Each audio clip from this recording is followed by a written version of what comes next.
The news about a potential $5,000 stimulus caught my attention, and I couldn't help but cover it in a quick video. We thought the days of getting big checks in the mail from the government were over, but maybe not.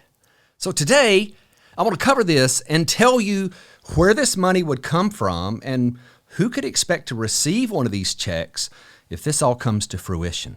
Now, I'll come right out here at the beginning and tell you that I think this is a genius idea, and I'll tell you why in just a minute. So most of you have heard at this point about the Department of Government Efficiency, or DOGE as it's being called.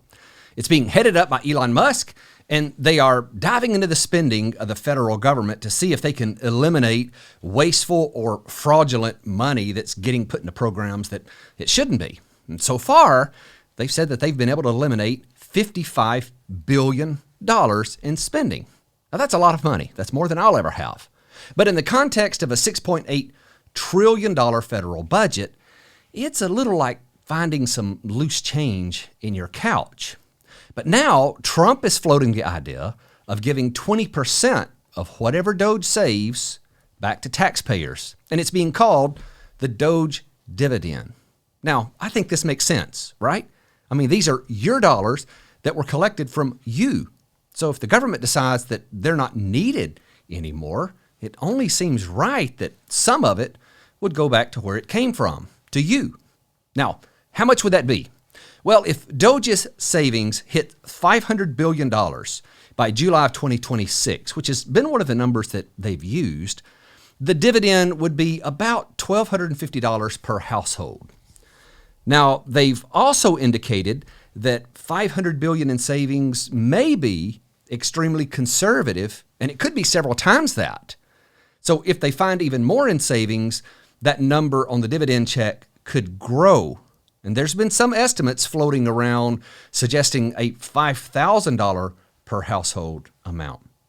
But unlike the COVID stimulus checks, not everyone would get one of these. Only about 79 million households pay federal income taxes, and that would be one of the qualifications. If you don't pay federal income tax, you wouldn't get a check. Now, that's under what they're saying so far.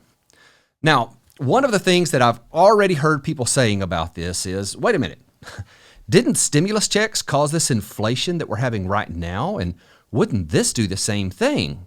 We just can't take more inflation.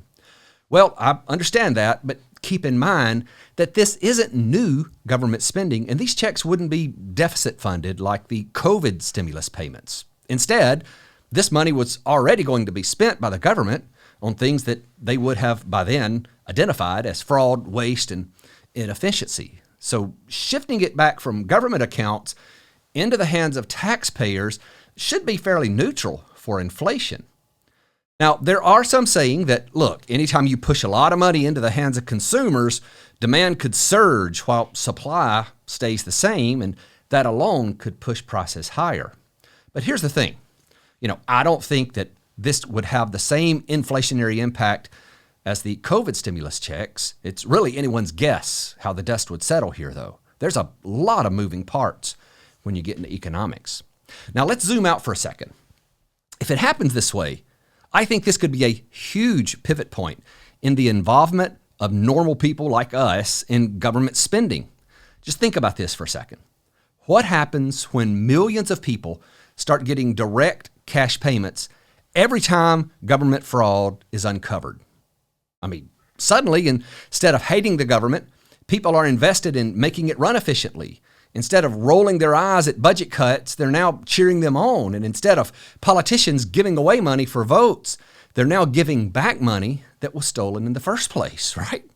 And politically, I think this could be a game changer as well.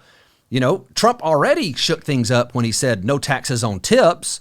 That policy was so popular that even people who couldn't stand him were like, dang it, I might have to vote for that.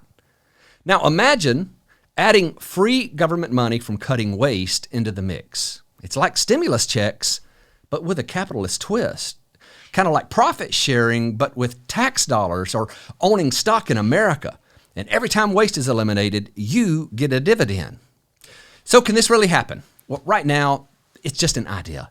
And the target date for action is not going to be until at least July 2026, so nothing's going to happen overnight. But either way, this idea does have legs, and if it gains traction, we'd be looking at one of the biggest government overhauls in the United States history. Now, as we see more news about this absolutely impacts the people who watch this channel, and I'll be right here keeping you informed on it, and I can't wait to see how this develops. So if you haven't subscribed yet, you should. Make sure you turn notifications on as well. Thanks for watching.